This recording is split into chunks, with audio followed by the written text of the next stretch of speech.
Bonjour à tous. J'ai l'impression que le micro, il est ouvert. Bonjour à tous, merci de prendre place. Bienvenue pour cette session sur le thème « Travailler pour vivre » ou « Vivre pour travailler ». Je suis Olivier Auguste, je suis directeur adjoint des rédactions du Parisien et d'Aujourd'hui en France. Et je vais vous présenter sans perdre de temps nos invités, nos intervenants que je remercie de leur présence. Nous sommes nombreux, comme ça on va se tenir chaud sur scène, ça va être parfait. En commençant par Stéphane Dedeilhan, directeur général de CNP Assurance, qui est en deuxième position en partant de la gauche sur la scène. À ses côtés, Sophie Boissard, vous êtes Sophie, directrice générale de Clariane. Alors Clariane, c'est le nouveau nom de votre groupe qui rassemble notamment les EHPAD Corian, les cliniques Inécea ou bien encore le réseau d'aide à domicile Petit-Fils. Clarisse Magnin, vous êtes directrice générale pour la France du cabinet de conseil McKinsey. Laura Hartmann, vous êtes chef économiste de la Confédération suédoise des syndicats. Et puis Arnaud Sourisseau, vous êtes fondateur de One Man Support, qui est une plateforme qui rassemble 3500 consultants et managers de transition qui ont la particularité, on y reviendra tout à l'heure, de ne pas être vos salariés, mais d'être chacun à leur compte. Dans un instant, je vais donc vous donner à chacun la parole. Je précise aussi au public que nous prendrons quelques questions à la fin de cette session, donc n'oubliez pas de les préparer. Mais d'abord, je me tourne vers vous, Pierre Doquès. Vous êtes universitaire, professeur honoraire à Lyon 2, spécialiste d'économie politique et d'histoire de la pensée économique. Et vous êtes surtout aujourd'hui notre coordinateur sur cette session. C'est donc à vous qu'il revient d'introduire ce thème du rapport au travail et à nous aider à le mettre un petit peu en perspective. Donc on vous écoute. Merci beaucoup. Je vais en fait, pour introduire le débat qui sera général, j'espère, poser deux problèmes ou deux questions, très simplement. La première, c'est d'expliquer qu'il n'existe rien de tel qu'un concept unifié de travail ou du travail traversant les siècles et que la représentation collective de ce qu'est le travail a complètement changé au cours du temps. Et la deuxième question, c'est que des crises du travail comme celle que nous connaissons aujourd'hui, somme toute, il y en a déjà eu beaucoup, ce qui permet effectivement de relativiser et d'historiser le problème. Alors la première question, la représentation du travail à travers le temps. C'est très simple. Pendant des siècles, le travail apparaît comme un malheur, comme une malédiction. Pensons simplement à Adam et Ève chassés du paradis terrestre. Pensons simplement au fait qu'on rapportait le travail à un instrument de torture, le tripalium, qui était une étymologie fausse, mais qui a eu beaucoup d'effets quand même. Les étymologies fausses ont autant d'importance que les vraies. Pourquoi le travail était-il si dégradé ? Parce qu'il était relié à son côté servile. La dégradation du travail, c'est que le travail avait une origine servile. Ce n'est pas tellement la rétribution du travail, ce n'était pas que le commerce n'était pas considéré, ce n'est pas que la subordination était rejetée. Non, c'est simplement que l'origine servile du travail faisait qu'il était complètement dégradé. Et ça ne voulait pas dire que les gens bien nés ne faisaient rien, mais on leur demandait d'avoir ce qu'on appelle une oisiveté studieuse, ce qu'on appelle l'otium, ou l'osium. Et c'est la seule chose qui leur était permise. Et ça a duré pendant des siècles, peut-être même des millénaires. Et il y a une bascule fantastique, même si elle a été préparée, disons, un siècle auparavant. Cette bascule, c'est la révolution industrielle et les révolutions, comme la Révolution française ou la Révolution américaine. Le travail qui était une malédiction, qui était dégradé, devient la médiation essentielle, voire unique, entre l'homme et la nature, et sa centralité s'impose à toutes les sciences humaines et à toutes les sciences sociales. Et je me réfère à Michel Foucault, qui a été extraordinairement important sur ce thème. Le travail va permettre, à partir de ces révolutions disons bourgeoise, le travail va permettre de structurer l'ensemble des sciences sociales et des sciences humaines autour de ce concept. Et il suffit de citer un certain nombre de personnages particulièrement importants. Évidemment, David Ricardo et la valeur travail. Évidemment, Hegel, le philosophe du travail. Évidemment, Marx, c'est pas la peine que j'insiste. Et du coup, la bascule est telle que ce qui est dégradé, c'est la classe oisive. Et elle est dégradée en haut comme elle est dégradée en bas. En bas, c'est les pauvres, ceux qui ne travaillent pas, et bien sûr les chômeurs qui subissent cette nouvelle conception du monde. Et en haut, c'est la classe oisive, ce que Veblen va illustrer en parlant de laser class. Et cette classe oisive, c'est pas tellement qu'elle est prédatrice, c'est qu'elle est stérile. Et c'est cette stérilité qui est mise en avant à cette époque. Voilà un peu ce qu'on peut représenter comme idée très générale sur la bascule fondamentale qui a été celle de ces révolutions. Et l'étonnant, en quelque sorte, c'est que le travail a trouvé ses lettres de noblesse grâce aux révolutions bourgeoises. Alors, est-ce un paradoxe ou pas ? Je pense que ce n'est pas tellement paradoxal que ça, parce que ces révolutionnaires qui font la révolution industrielle et qui font la révolution française ou américaine, ils se considèrent comme des producteurs. Et il faut se référer, par exemple, à Saint-Simon. Alors, voilà pour la première idée. La deuxième idée, que je voulais résumer à très grands traits, c'est qu'il y a eu beaucoup d'autres crises du travail depuis ces révolutions dont je viens de parler. La première grande révolution du travail, qui est une révolution stupéfiante en quelque sorte, c'est le passage de ce que les économistes appellent le putting out system au factory system. Disons tout simplement que c'est le passage d'un système avec des artisans façonniers qui travaillent à façon pour des marchands fabricants, donneurs d'ordre, qui gardent une semi-indépendance, une semi-autonomie. Et ce passage a été extrêmement violent et a provoqué une crise qui a été marquée par des révoltes fondamentalement importantes, comme les ludistes, qui ne cassaient pas tellement les machines, mais qui étaient surtout contre les fabriques. Et il y a eu aussi toute une série de luttes au jour le jour qui caractérisent cette période. Et je pense à un point très important, c'est que les travailleurs considéraient qu'ils étaient maîtres de leur temps. Et ils allaient à la fabrique, la satanique mille, la fabrique du diable, ils allaient à la fabrique en pensant qu'ils pouvaient s'absenter quand ils voulaient. Et en particulier, ils faisaient ce qu'on appelle la Saint-Lundi, c'est-à-dire qu'ils n'allaient pas travailler le lundi, mais un autre jour était possible. Et il a fallu que l'on leur arrache cette autonomie qu'ils avaient sur leur temps de travail pour leur donner les normes qui ont fait cette chose extraordinaire qu'on a vendu ou offert son travail en bloc, c'est-à-dire un bloc de 12 heures pendant 6 jours, alors que rationnellement, la courbe d'offre de travail, comme le savent les économistes, est une courbe coudée et que quand ils arrivent à un point où ils ont suffisamment de revenus par rapport à leur optique, ils s'arrêtent de travailler. Bon, cette mainmise sur le temps que le patronat a réussi première emprise, elle s'est doublée à la fin du 19e siècle sur une emprise sur l'organisation même du travail grâce à l'organisation scientifique du travail, grâce à Taylor ou à cause de Taylor, grâce évidemment au Fordisme.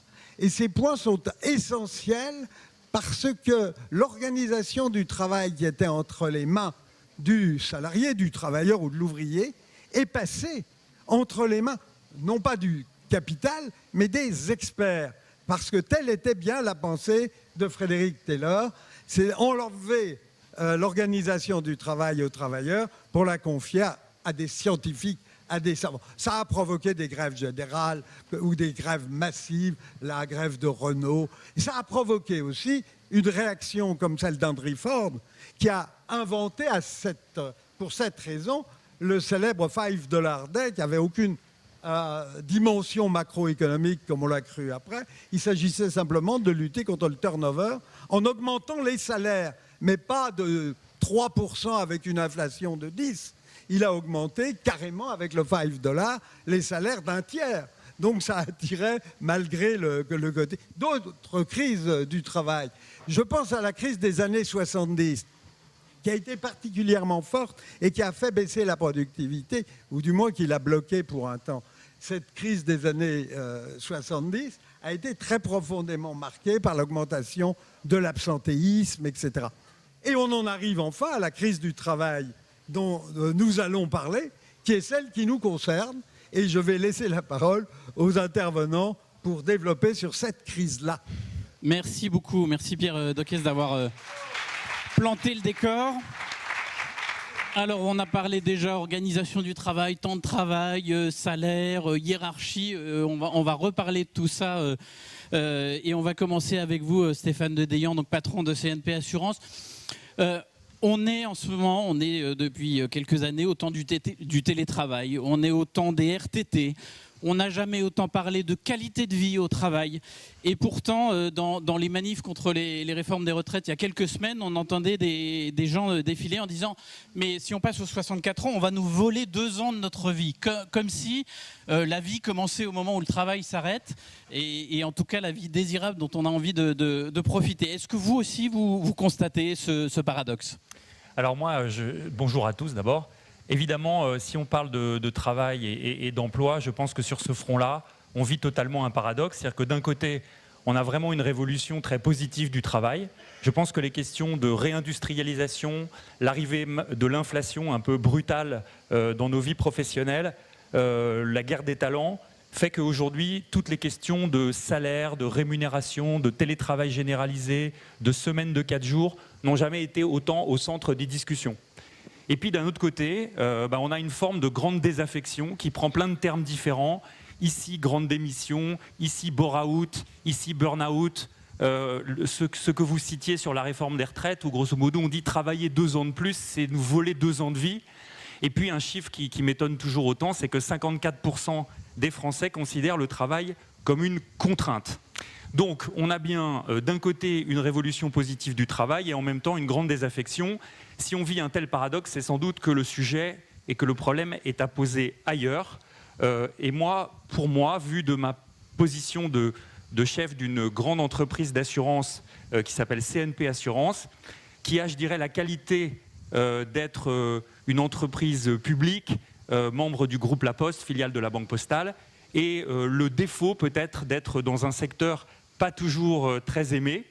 Je pense que le sujet, c'est le cœur des missions qu'on propose aux collaborateurs, c'est leur marge de manœuvre, c'est le sens qu'on donne à leur travail. Alors évidemment, les Françaises, les Français, notamment les plus jeunes, ils veulent évidemment un bon équilibre entre vie professionnelle et vie personnelle, des bonnes conditions de travail, mais au fond, ma conviction, c'est qu'ils sont surtout en quête d'utilité, de liberté et de possibilité.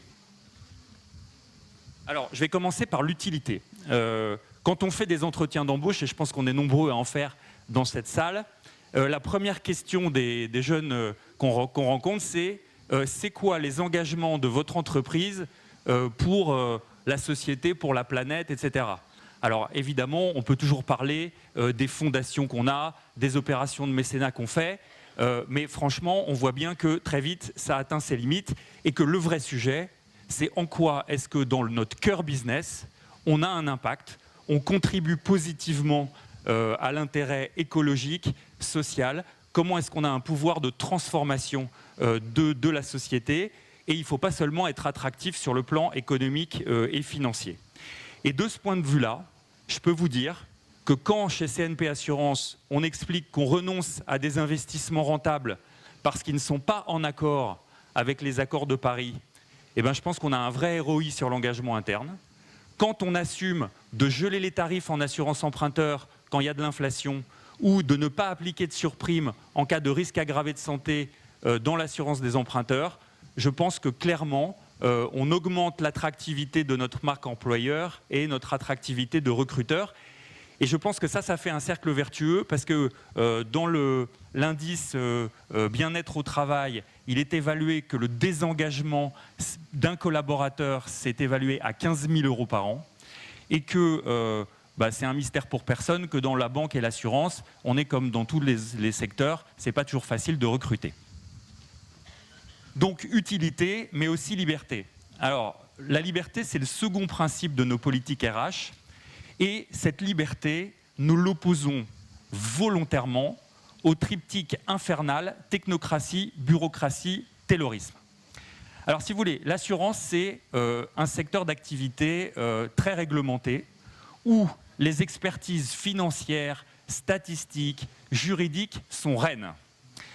Alors évidemment, on a vite fait de nommer chefs les meilleurs experts qui s'empressent de bien tout valider à leur niveau.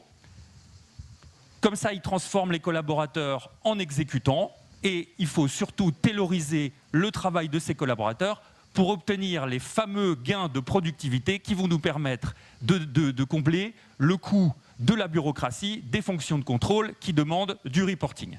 Donc ça, on n'en veut pas et on pense qu'on prend notre risque et on donne la liberté aux équipes de terrain avec le soutien de leurs managers de réfléchir en toute autonomie sur la qualité de leur travail pour plus de satisfaction client, plus d'efficacité et plus de maîtrise des risques opérationnels. Et on va jusqu'à donner 25% de notre budget de Change IT, ça fait quand même 25% de 80 millions d'euros, à leurs mains pour mettre en œuvre leurs idées avec le soutien de leur management. Et qu'est-ce qu'on constate ? Eh bien, on constate que l'autonomie engendre la responsabilité, que les tâches inutiles, que la surqualité sont vite supprimées et que la liberté engendre du plaisir au travail. Et au fond, depuis la mise en place de ce programme qu'on a appelé AtMove, je peux vous dire qu'on a un regain d'engagement qui est extrêmement impressionnant. Je vais vous demander peut-être d'être bref sur le dernier point pour qu'on puisse... Absolument. Le dernier point, c'est les possibilités. On vit dans un monde où on peut être président de la République à 39 ans, on peut être meilleur joueur de foot du monde à 22. On peut être à la tête d'un des GAFAM qui ont changé le visage du monde à moins de 30 ans, et on peut être directrice générale de Leroy Merlin à 28 ans. Donc, que le veuille ou non, il y a une accélération du temps qui s'impose à nous, et si on propose à nos collaborateurs, et notamment les plus jeunes, des perspectives linéaires, eh ben eux, linéaire égale interminable. Donc, chez CNP Assurance, qu'est-ce qu'on fait pour ça ? Eh ben, on cherche à ouvrir tous les possibles, et on met ça au cœur de la culture de l'entreprise. Je vous donne 3 exemples. Premier exemple, on a expérimenté des dispositifs qu'on a appelés Parlons Ambition, dans lesquels tous les collaborateurs peuvent, entre eux, en présence du COMEX et avec le COMEX, discuter de la stratégie de l'entreprise, de ses évolutions, faire part de leurs préoccupations, proposer leurs idées, créer des liens, des compagnonnages qui vont au-delà des hiérarchies. Deuxième exemple, on a fait le choix de promouvoir de jeunes talents. Et je suis fier d'avoir un COMEX surparitaire dans lequel on a des femmes de moins de 40 ans qui ont fait toute leur carrière dans l'entreprise et qui sont accompagnées dans leur ascension. Et puis, troisième exemple, je crois profondément en la vertu de l'accessibilité, de la force motrice de l'exemple, de finalement une proximité, une forme de modernité au fond qui ne dresse pas de barrières, ni physiques, ni hiérarchiques, etc. Et c'est pour ça que ni moi, ni aucun membre du COMEX n'avons de bureau. Nous sommes en flex office, comme tout le monde. Donc mon mot de conclusion, ce sera que finalement, je pense que je suis en train de devenir marxiste et que j'incite tous les entrepreneurs de tous les pays à s'unir pour libérer le travail, redonner de la liberté et faire Back to the Future. Bon.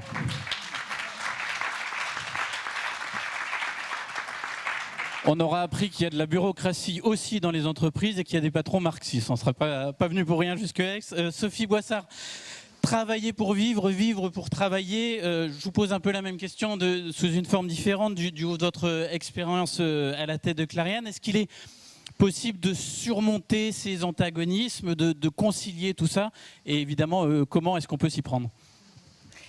Oui, j'aurais d'abord bonjour à tous. J'aurais envie de reprendre beaucoup des thématiques qu'a développé Stéphane Dédéian, mais dans un univers qui n'a rien à voir, puisqu'il s'agit là de services à la personne, de services de santé, donc de métiers qui pour le coup sont incroyablement de métiers de contact, de proximité et avec des niveaux de qualification qui sont beaucoup plus du bac moins 1 ou 2 jusqu'à effectivement toute la gamme des métiers médicaux.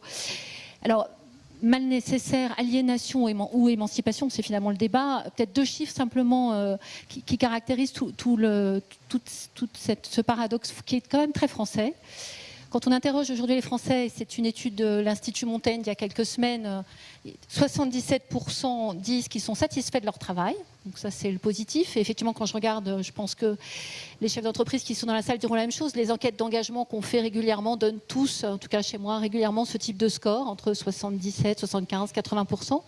Et en même temps, quand on regarde le taux d'absentéisme, on a pris 3 points depuis le Covid, et globalement en France, en tout cas dans les métiers de service à la personne, on navigue autour de 10%. C'est énorme, 10%, et c'est 2 fois plus que les taux d'absentéisme que j'ai dans les autres pays où nous sommes implantés, d'autres pays européens, avec exactement le même type d'activité.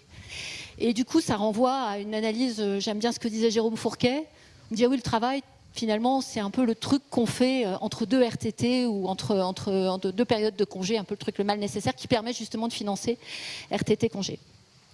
Je crois que derrière tout ça, il y a finalement 3 sources de malaise. Je voudrais aussi peut-être me référer à ce que dit Philippe Diribarne sur la culture de l'honneur et de la reconnaissance, qui me semble très vrai, fierté, reconnaissance.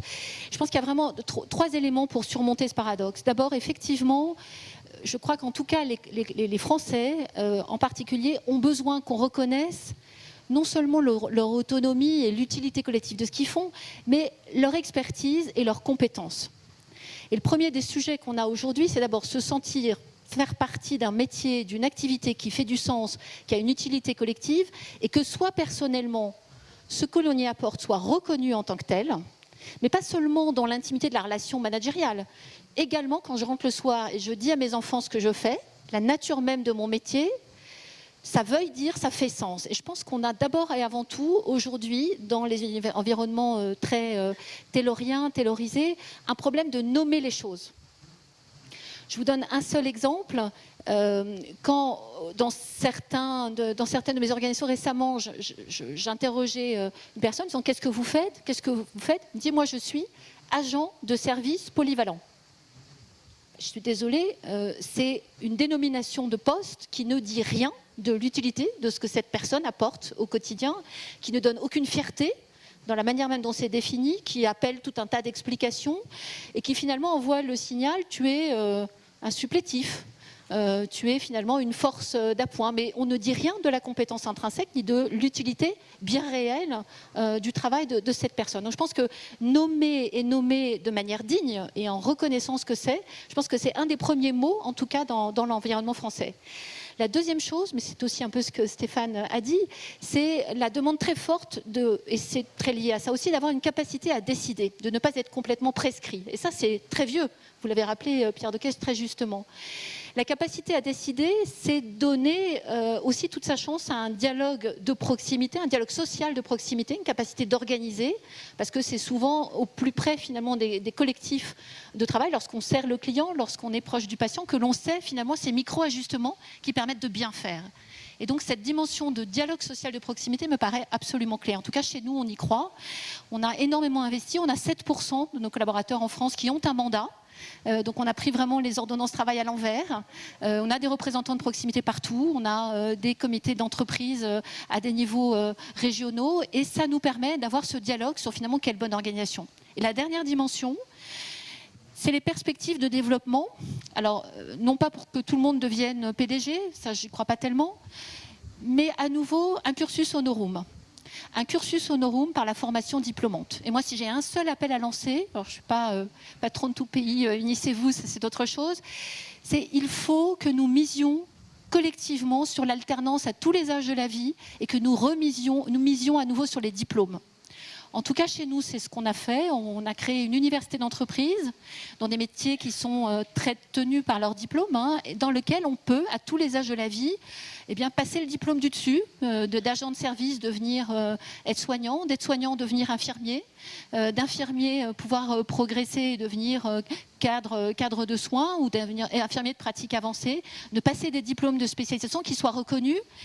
C'est utile pour l'entreprise, donc c'est un peu finalement le pari de Ford à travers les compétences et la qualification, et c'est utile pour le salarié. C'est vraiment un deal qui a du sens, parce que c'est un diplôme qui a une valeur symbolique et marchande, qui est aussi son sésame pour pouvoir continuer à se développer dans son entreprise, ou d'ailleurs dans une vie professionnelle plus riche.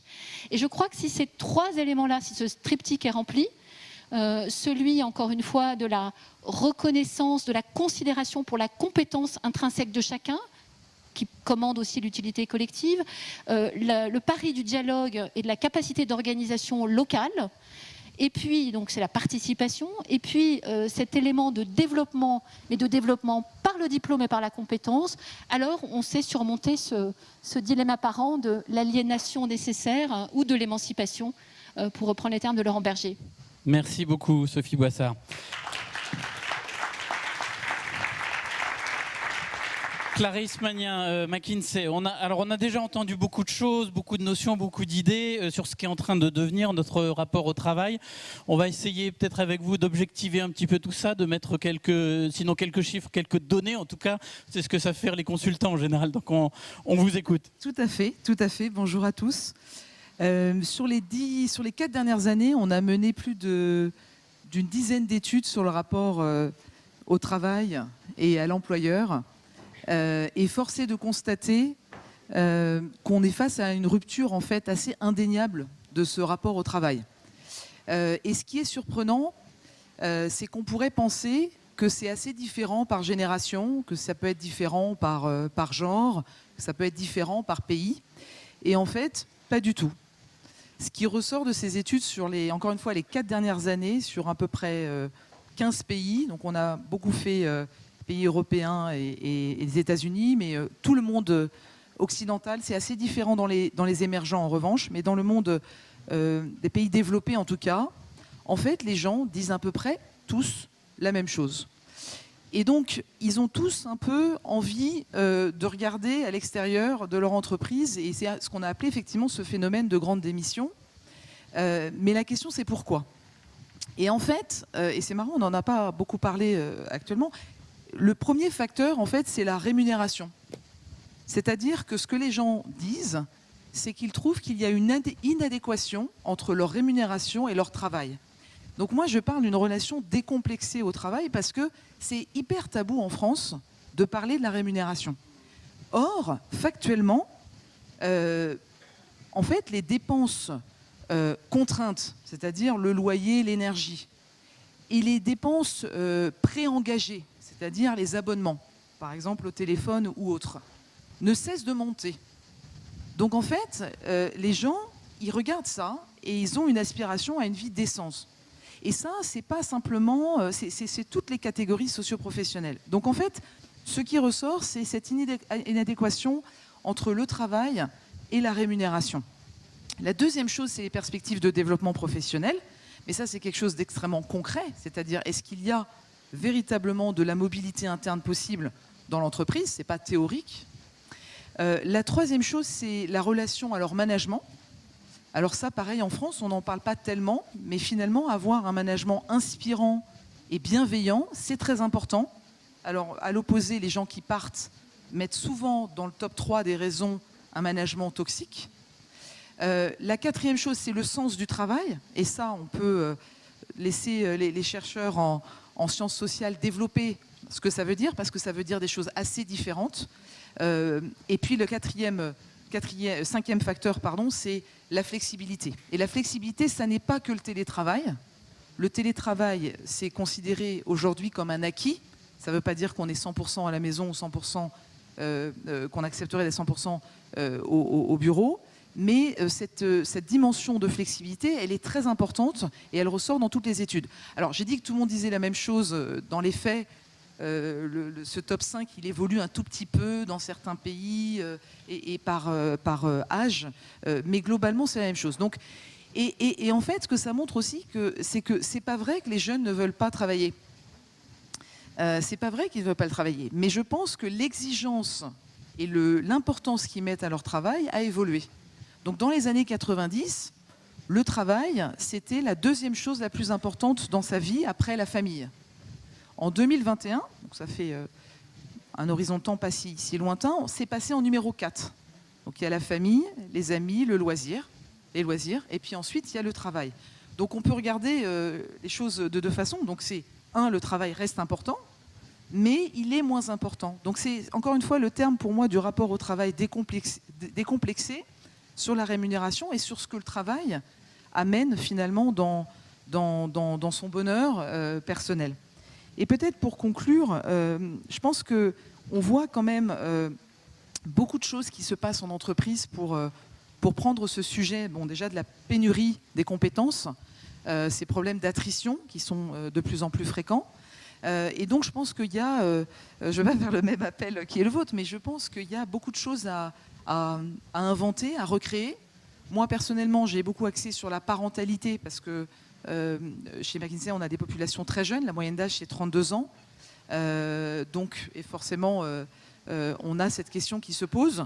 Et il y a plein de choses qu'on peut faire, innovantes et créatives, pour aussi permettre de gérer en fait ces moments de vie, ces moments de disruption, ces moments où le rapport au travail en fait est un peu différent. Voilà. Merci beaucoup, Clarisse Magnin.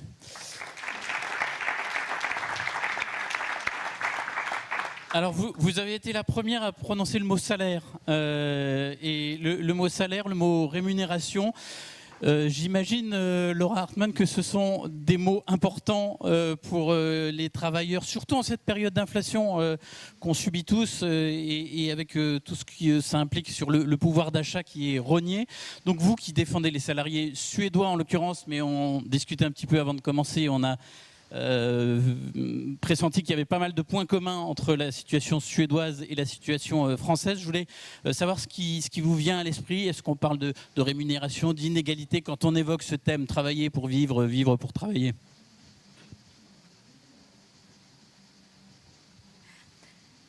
Bonjour. Bonjour. L'invitation. That's basically what I can do. Voilà, malheureusement, c'est tout ce que je peux vous dire en français. Donc, j'espère que ça ne vous gêne pas si je continue en anglais. Donc, j'étais assez intrigué par ce sujet. Et la question, donc, il y a tellement de dimensions différentes. Et j'imagine que nombre d'entre vous, comme moi, adorent notre travail. Hein. On est prêt à venir ici. On ne sait pas si c'est du travail ou un loisir, ou c'est un loisir, ou je ne sais pas ce que c'est, mais moi, c'est vraiment mon cas. Moi, j'ai retardé mes vacances finalement pour venir ici et participer à ces sessions si intéressantes. Et donc, on travaille et on vit en même temps finalement. Mais il y a une autre réalité aussi dans ce vaste monde, en Suède et dans la plupart des pays européens, c'est que les gens ne se supportent plus, bien qu'ils aient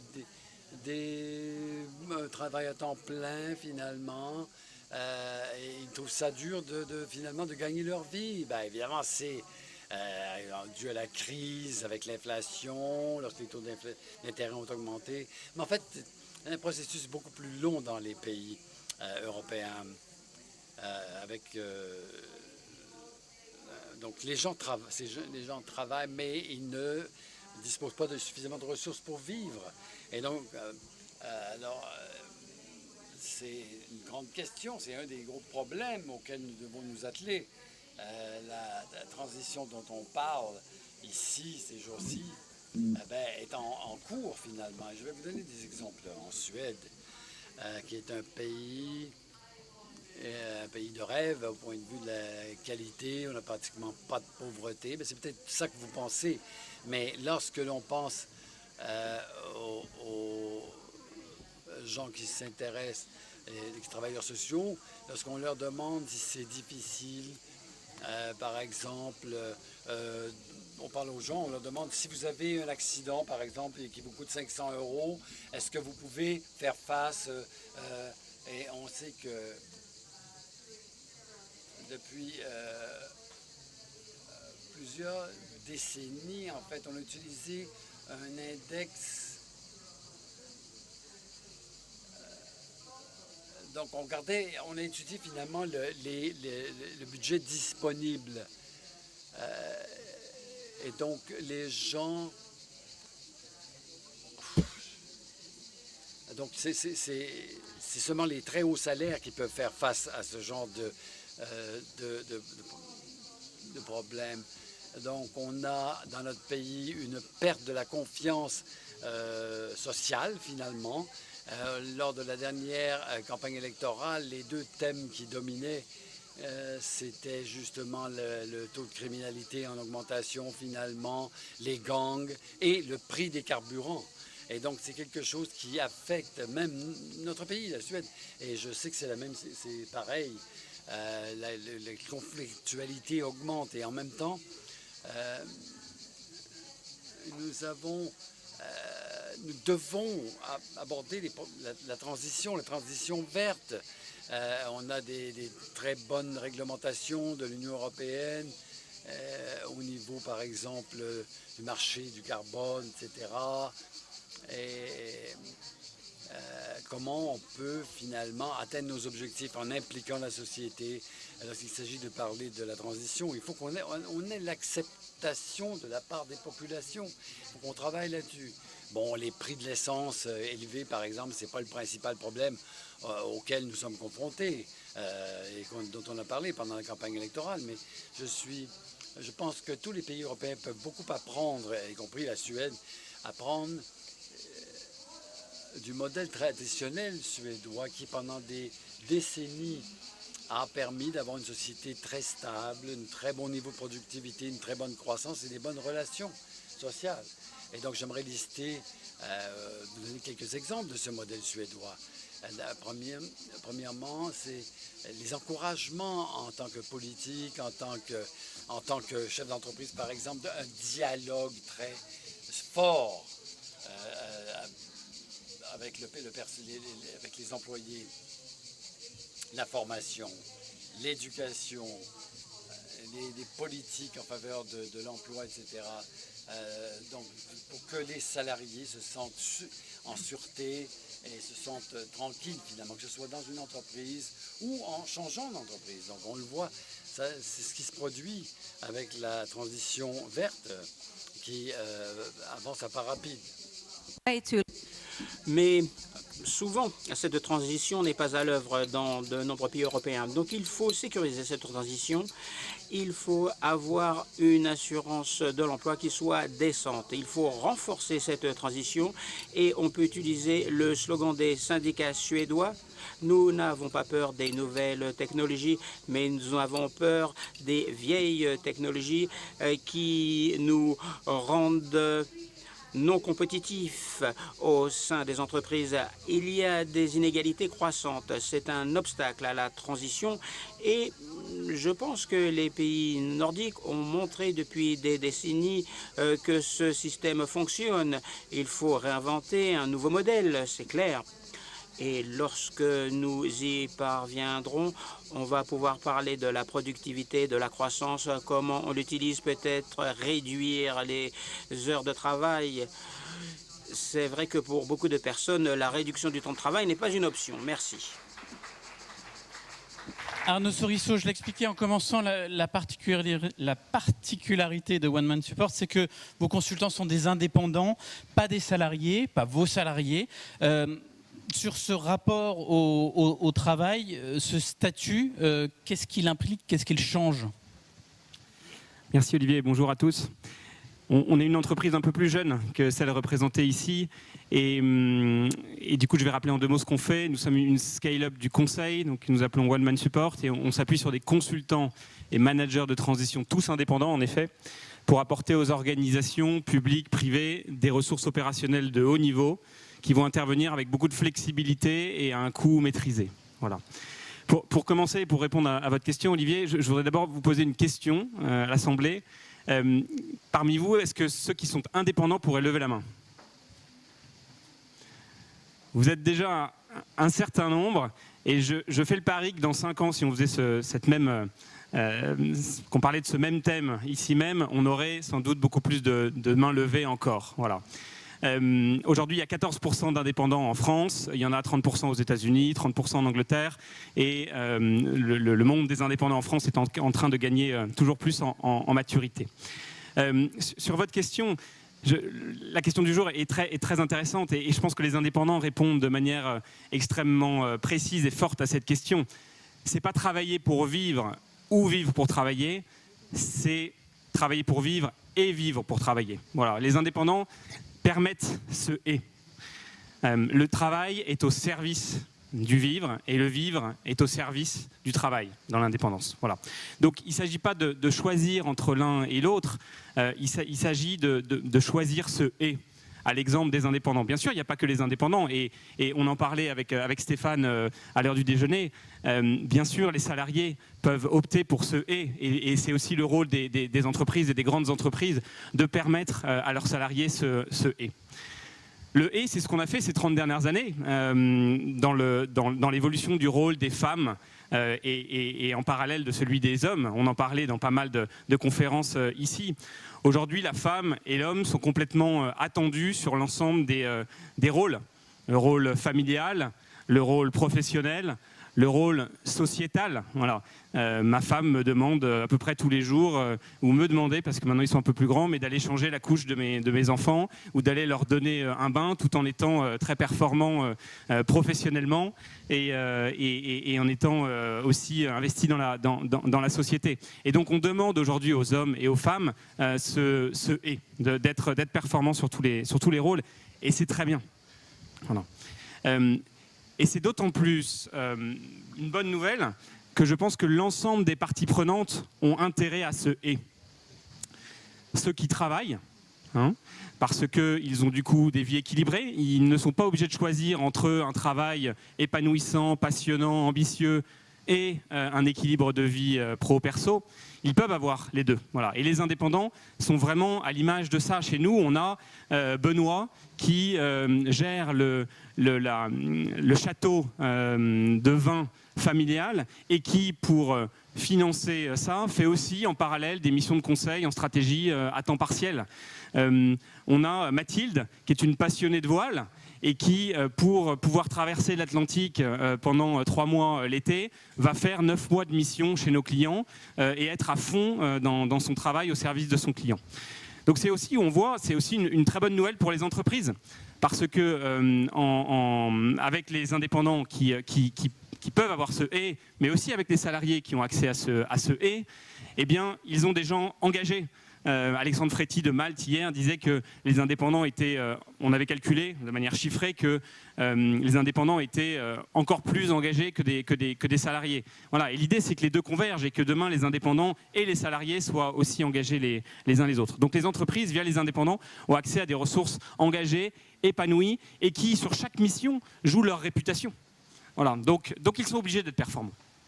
Et enfin, c'est une bonne nouvelle pour les familles. Je pense que les pères aujourd'hui sont plus présents. Les mères aujourd'hui sont sans doute aussi plus épanouies parce que sur de multiples rôles. Et donc, au final, c'est une bonne nouvelle également pour notre pays. Voilà. Donc je pense que l'indépendance est un outil absolument formidable et évident pour ce « et », mais on a vu que ça n'était pas le seul. Merci beaucoup. Merci.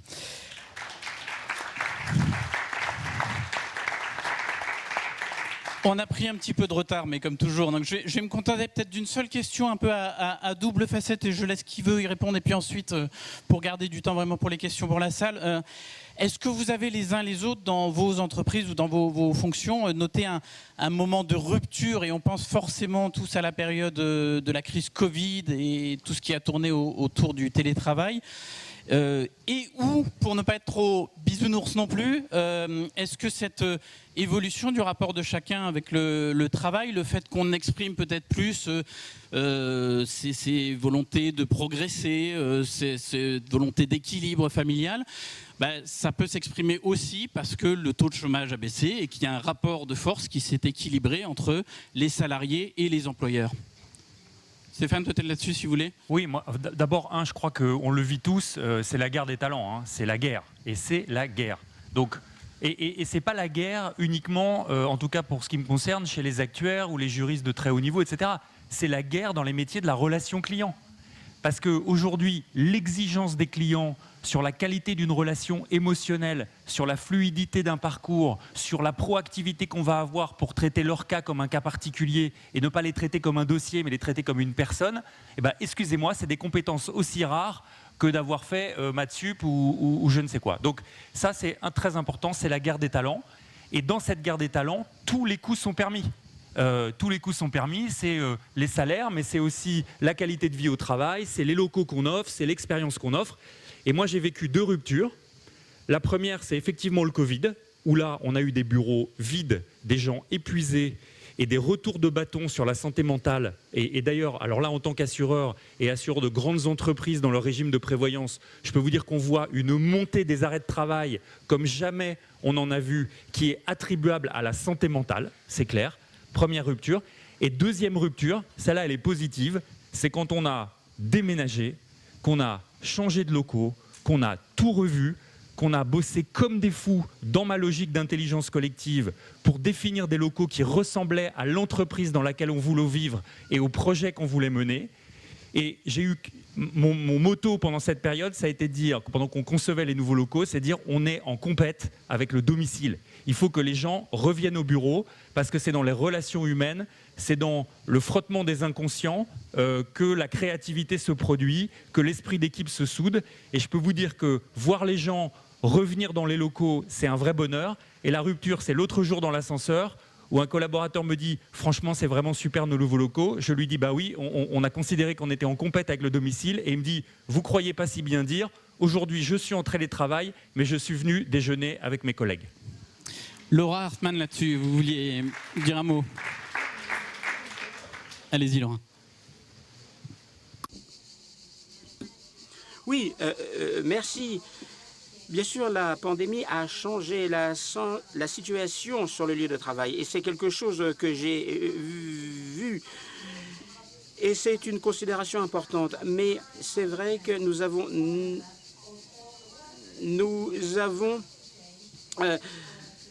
rien n'a pas vraiment changé, mais c'est vrai que aller au travail, c'était dangereux parce qu'il y avait une pandémie. Donc, en fait, travailler à la maison, ce n'est pas une option. Et plus on dit que la pandémie a changé la situation pour tout le monde, j'ai l'impression qu'on renforce le sentiment d'être à l'extérieur, d'être à la marge. Et parfois, on a l'impression qu'on n'est pas concerné.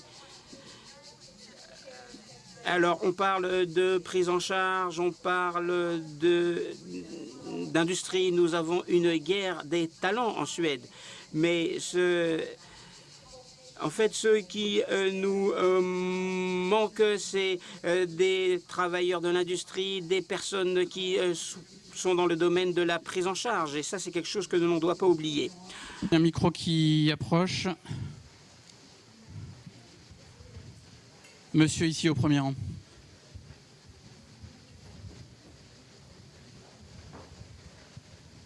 Merci pour ces interventions.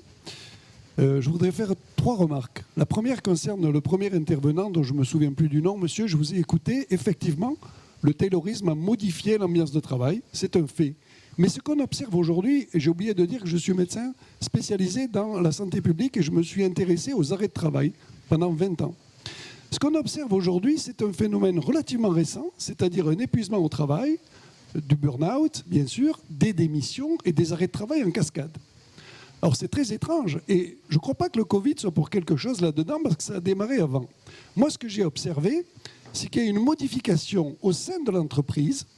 Les rapports au travail ont complètement changé. Quand j'écoute le directeur de CNP, ça me revient à l'idée. Et je pense qu'on a individualisé les tâches, c'est-à-dire qu'on a demandé aux salariés de discuter des objectifs et des moyens et de faire des propositions. De ce fait, on a transformé des collègues de travail en concurrents. Et si on a amélioré les conditions de travail, on a dégradé complètement l'ambiance au travail. C'est devenu une catastrophe. Les compétences ne sont plus reconnues, la hiérarchie choisit des stratégies vraiment curieuses pour les promotions. Et je vous assure, il y a une souffrance qui est prégnante parfois extrêmement touchantes, parce que vous avez des gens qui sont investis pendant 10 ans dans leur entreprise et qui, du jour au lendemain, vont être complètement relégués. Et ça, c'est vraiment triste. Donc, c'est cette modification des rapports entre les travailleurs qui a modifié, à mon avis, la qualité de vie et qui aboutit à tous ces arrêts de travail. Qui veut répondre là-dessus? Est-ce que tous les salariés sont... Je vous dire que je partage complètement votre point de vue, qui est très intéressant. Et d'une certaine façon, c'est l'introduction du marché à l'intérieur de l'entreprise.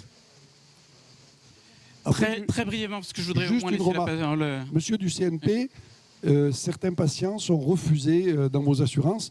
Vous ne leur donnez pas des crédits parce qu'ils ont des pathologies. Je préfère vous le rappeler parce que vous avez dit que vous ne faisiez pas de surprime pour les pathologies. Vous refusez les patients. Donc ça, je ne peux pas laisser passer ça. C'est un autre sujet. C'est un autre sujet, mais vous l'avez dit. Alors non, nous acceptons 99,8% des demandes qui nous sont faites. Et le 0,2%, vous le... Merci monsieur, oui. Il faut vraiment qu'on laisse un petit peu la parole pour d'autres. Allez-y.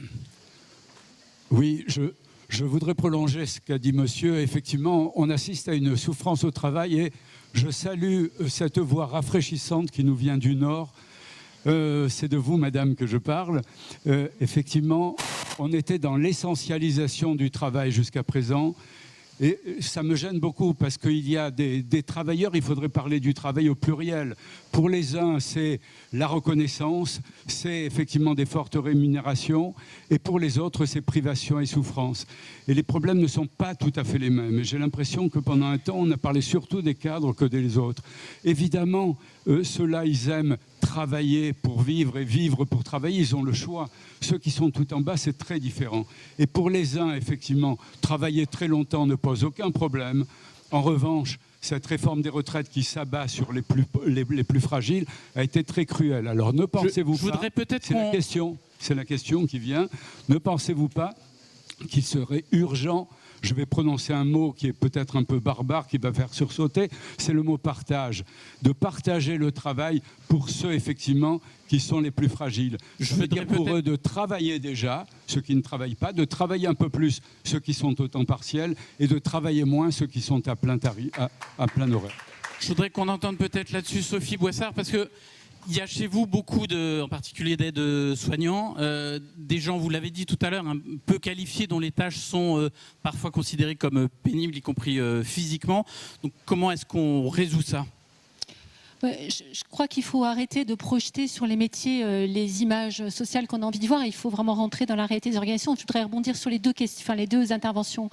D'abord, vous avez raison. Il y a des organisations, des équipes qui créent plus de souffrance au travail et plus d'absentéisme, on le voit tout de suite, que d'autres. Et moi, je vois pour les mêmes métiers, des mêmes fonctions, que ce soit auprès de personnes âgées ou dans des structures de santé, des endroits où on a 0% d'accident de travail, 0% d'absence maladie, et d'autres où on va en avoir 20%. Et qu'est-ce qui se passe ? C'est un signe évidemment majeur. Souvent, et ça a été dit par l'un des précédents intervenants, je crois que c'est vous, Clarisse, qui l'avez dit, ça tient beaucoup à la qualité de la relation de proximité, à la qualité du management, aux relations. Et c'est souvent en travaillant sur ce point-là qu'est finalement que chacun soit reconnu, que les relations de travail soient respectueuses, qu'il y ait de la considération. On arrive à faire changer avec la même équipe du tout au tout cette dimension. Donc je crois qu'il faut revenir à cette dimension non pas généralisante et englobante, mais très concrète. Travailler, c'est d'abord des hommes et des femmes, vous, moi, chacun d'entre nous, qui chaque matin vont se rendre auprès de collègues. C'est l'endroit où on va avoir le plus de relations sociales. Pour la plupart d'entre nous, c'est l'endroit où on sort de chez soi. Et c'est pour ça que le confinement a engendré aussi beaucoup de souffrance, beaucoup de solitude. Mais c'est aussi un endroit où, selon que la relation avec les collègues est respectueuse et fructueuse, selon que l'organisation est bien faite, que l'allocation du travail, que la tâche est équilibrée ou pas, on va être très fier de ce qu'on fait, on va se sentir reconnu, ou au contraire, on va se sentir malheureux parce que... partie prenante de quelque chose qui ne produit pas, en tout cas, la qualité de prise en charge. Et je crois qu'il faut commencer par là. Ensuite, sur la question de se dire, finalement, seuls les très riches ou les très diplômés pourraient être heureux dans leur travail, je ne crois pas, je ne crois vraiment pas. Je pense, encore une fois, pour vraiment le voir au quotidien, que ça dépend d'abord et avant tout de cette dimension de considération, de stabilité et de capacité à se projeter. On peut très bien être aide-soignant ou être infirmier ou avoir des métiers qui sont effectivement émotionnellement et qui supposent avoir une bonne condition physique. On peut les exercer jusqu'à, en moyenne, l'âge de départ à la retraite en France pour une aide-soignante chez nous, c'est 64 ans. J'ai d'innombrables exemples de personnes qui me disent « Oh là là, je vais partir à la retraite et j'ai peur parce que je vais perdre ce contact, je vais perdre ce sentiment d'utilité. » Donc je pense qu'il faut revenir au très concret des organisations et de la considération, vraiment. Merci beaucoup Sophie. Alors, je lance un défi à Pierre Doquès. Il nous reste 2 secondes pour conclure. Une conclusion, mais vraiment ultra rapide.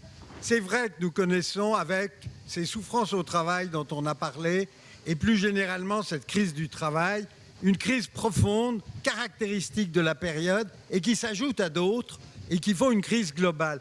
Mais justement, nous sommes ici pour parler d'espoir. Quand on dit crise, il y a toujours rebond. Et par conséquent, on peut avoir de l'espoir, d'autant plus qu'on voit renaître ces revendications pour plus d'autonomie, pour plus d'indépendance, et c'est ça l'espoir qui fleurit pour notre avenir prochain. Et on sera heureux de finir sur cette note positive. Merci beaucoup, merci à tous nos intervenants et bonne fin de journée aux Rencontres d'Aix.